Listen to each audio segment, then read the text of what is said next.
क्या बुराई है, आना चाहिए। देर से ही सही, अगर सद्बुद्धि आ जाए नीतीश कुमार को तो हम महादेव का धन्यवाद करेंगे। अब बताइए, नीतीश कुमार जैसे बड़े नेता के ऊपर रोहिणी आचार्य ने टिप्पणी कर दिया। नमस्कार, आप देख रहे हैं फर्स्ट बिहार। मैं हूं आपके साथ शरद कुमार। देखिए, हमारे साथ बातचीत करने के लिए बीजेपी के नेता रितेश कुमार सिंह जी हैं। रितेश कुमार जी, बीजेपी के शीर्ष नेताओं को दिल्ली में बुला लिया गया है बीजेपी के प्रदेश अध्यक्ष समेत। अच्छी बात है। सब कुछ ठीक ठाक नहीं चल रहा है। नीतीश कुमार लगता है फिर से एनडीए में आएंगे, क्या स्वागत करने के लिए तैयारी कर रहे हैं? देखिए, हमारे यहाँ एनडीए में तो ठीक ठाक चल रहा है, क्योंकि एनडीए एक ऐसा गठबंधन है जिसमें सबको सम्मान दिया जाता है और बड़ा ही अनुशासित ढंग से सभी लोग चलते हैं एक साथ और बड़े प्रेम से। जिस तरह से बिहार की राजनीति चरम स्थिति पर, जिस तरह से नीतीश कुमार अपने आवास पर करीबियों को बुलाकर बैठक करते हैं, लालू यादव अपने आवास पर करीबियों को बुलाकर बैठक करते हैं, देर रात नित्यानंद राय को जीतन राम मांझी के आवास जाना और देर रात चिराग पासवान का बैठक होना, पटना पहुंचना, फिर पुनः दिल्ली की ओर जाना, और बीजेपी के शीर्ष नेता हैं बिहार बीजेपी की दिल्ली में बैठी हुई है। देखिए, बीजेपी के तो प्रदेश अध्यक्ष महोदय ने बताया ही कि हम लोगों का पूर्व नियोजित कार्यक्रम था जिसमें बुलाया गया था, वो गए थे। आगे जो बातें सामने नहीं आई हैं, जितना आप जानते हैं उतना हम भी जानते हैं। जो बातें होंगी, निर्णय होगा शीर्ष नेतृत्व का, सबको मानना है। और वहाँ पर हम लोगों के गार्जियन, अभिभावक सभी दिल्ली में बैठे हुए हैं, वो लोग निर्णय करेंगे। कर रहे हैं नीतीश कुमार का, क्या बुराई है, आना चाहिए। नीतीश कुमार तो गलती किए थे जहाँ है, क्योंकि आपको याद होगा कि 2005 में जिस लोगों के खिलाफ उनको मैंडेट मिला था और भाजपा ने ही साथ दिया था नीतीश कुमार को, तो देर से ही सही, अगर सद्बुद्धि आ जाए नीतीश कुमार को तो हम महादेव का धन्यवाद करेंगे। क्योंकि लालू परिवार अनुशासित ढंग से कभी बात ही नहीं कर। बताइए, नीतीश कुमार जैसे बड़े नेता के ऊपर रोहिणी आचार्य ने टिप्पणी कर दिया।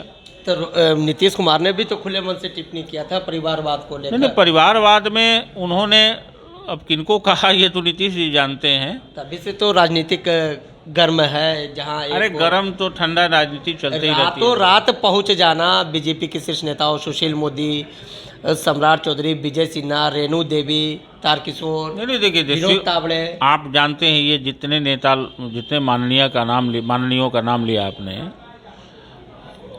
उन लोगों का वहाँ जाना शीर्ष नेतृत्व का अगर आदेश होगा तो जाना तो पड़ेगा ही। अचानक बुलाई गई ना, अचानक। देखिए, विषय नीतीश कुमार फिर से पलटी मारने के लिए तैयारी कर चुके हैं। अभी नीतीश कुमार जी हमसे बताए तो नहीं है, लेकिन तैयारी तो आप लोग कर रहे हैं ना। पेच सीएम के लेकर फंसी हुई है। कहाँ हम लोग, कहाँ उनको फूल थाली वाली सजा कर रखे हैं, अभी तो कुछ ऐसा है नहीं। लेकिन अगर आए तो आप लोग भी तो आज बैठक करने वाले हैं विधायक दल का। नहीं, ठीक है, वो तो विधायक दल का बैठक होगा ही। नीतीश कुमार ने भी कह दिया कि शाम तक सारे विधायक पटना पहुंचे हैं। लोकसभा चुनाव को लेकर के भी बैठक हो सकती है और आगे जो भी होगा अच्छा होगा, महादेव की कृपा होगी। देखिए रितेश जी, लोकसभा चुनाव महज कुछ महीने बाद है।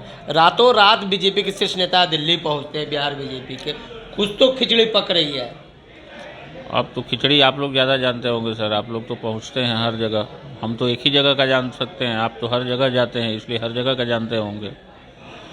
लेकिन अभी भी जो भी फैसला होगा, मुझे भरोसा है जनता के हित में होगा और बिहार के भविष्य के लिए, बढ़िया के लिए होगा फैसला। मतलब नीतीश कुमार की तैयारी कर चुकी है बीजेपी। अब ये हम नहीं कह सकते, वो फैसला केंद्रीय नेतृत्व का है। अगर वह फैसला होगा तो सबको मान्य होगा। वही बीजेपी है, लगातार नीतीश कुमार पर सवाल खड़ा कर रही थी, अब नीतीश के नाम पर चुप्पी साधी हुई है। देखिए, अभी जो बातें आप कर रहे हैं, जिन बातों को प्रश्न बना रहे हैं आप, वो संभावनाएं हैं और उसमें क्या होगा, क्या फेरबदल होगा, ये तो अभी भविष्य के गर्त में है। आपको सब कुछ स्पष्ट हो जाएगा। हाँ, घबराहट, बेचैनी राजद खेमे में तो है ही। मैं परेशानी रात से ही देख रहा हूँ। और वो लोग दूसरे के साथ, उन लोगों का तो आप देखते ही थे ना, बहुत दिनों से वो लोग कभी रामचरितमानस पर टिप्पणी करते थे, कभी प्रभु राम पर करते थे, और अब तो नीतीश कुमार पर हमला होने लगा। मतलब महागठबंधन में सब कुछ ठीक ठाक नहीं है। हमको तो नहीं लग रहा है। अब वो न्याय यात्रा करने ही आ रहे हैं ना 29 तारीख को। कौन सा न्याय वो करेंगे अब तो ये पता नहीं है।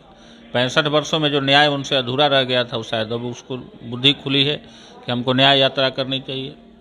एक आखिरी सवाल, नीतीश कुमार का स्वागत करने के लिए बीजेपी ने कमर कस चुका है, मुख्यमंत्री का पेज फंसा हुआ है। अरे स्वागत तो आएंगे तो करना ही है। करना है मगर हाँ बिल्कुल करना है।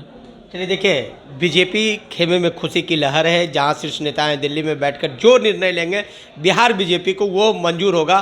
नीतीश कुमार आते हैं तो इन लोग स्वागत करने के लिए तैयारी कर चुके हैं। तमाम खबरों के साथ बने रहे फर्स्ट ब्लड से शैलेंद्र कुमार। गणतंत्र दिवस के अवसर पर संपूर्ण देशवासियों को एलिट संस्थान पटना की तरफ से ढेर सारी बधाई और शुभकामनाएं। हम सभी मिलकर के इस राष्ट्र को मजबूत और इस राष्ट्र को प्रगतिशील कैसे बनाएं, इस पर चिंतन करने का आज दिन है।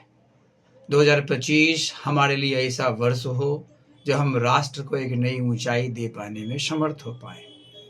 हम समाज के किसी भी क्षेत्र में क्यों नहीं कार्यशील हों, हम चाहें कि इस राष्ट्र की मजबूती, इसके सामाजिक और वैश्विक स्तर पर इसकी उपयोगिता कैसे प्रमाणित हो सके, इस पर लगे और हम अपने आप को वहां तक पहुंचा पाएं। अमरदीप झा गौतम, एलिट संस्थान पटना। पैनोरमा ग्रुप, जो सोचता है वो करता है। ये लो मुंह मीठा करो, आज मैंने अपना जॉब छोड़ दिया, अब हम पूर्णिया वापस जाएंगे। जॉब छोड़ दिया है? मतलब ये घर कैसे चलेगा, हम करेंगे क्या, और माँ बाबूजी क्या बोलेंगे? इसलिए मैं एक और मिठाई का डब्बा लाया, अपने बिजनेस के लिए लोन अप्रूव हो गया। अरे लोन अप्रूव हो गया वो तो ठीक है, लेकिन पूर्णिया में हम रहेंगे कहाँ? अपना घर भी तो नहीं है वहाँ। इसलिए तो एक और मिठाई का डब्बा अलग से लाया हूँ। हमने पूर्णिया में घर ले लिया है, पूर्णिया के ई होम्स पैनोरमा में। पूर्णिया में पैनोरमा ग्रुप लेकर आए हैं ई होम्स पैनोरमा। बड़ा घर, आलीशान जिंदगी और अत्याधुनिक सुविधाओं के संग। अरे अब क्यों मुंह मीठा करवा रही हो? क्योंकि हम घर वापसी जो कर रहे हैं। घर वापसी की खुशी पूर्णिया में ई होम्स पैनोरमा के संग। ई Homes Panorama, luxurious lifestyle redefined.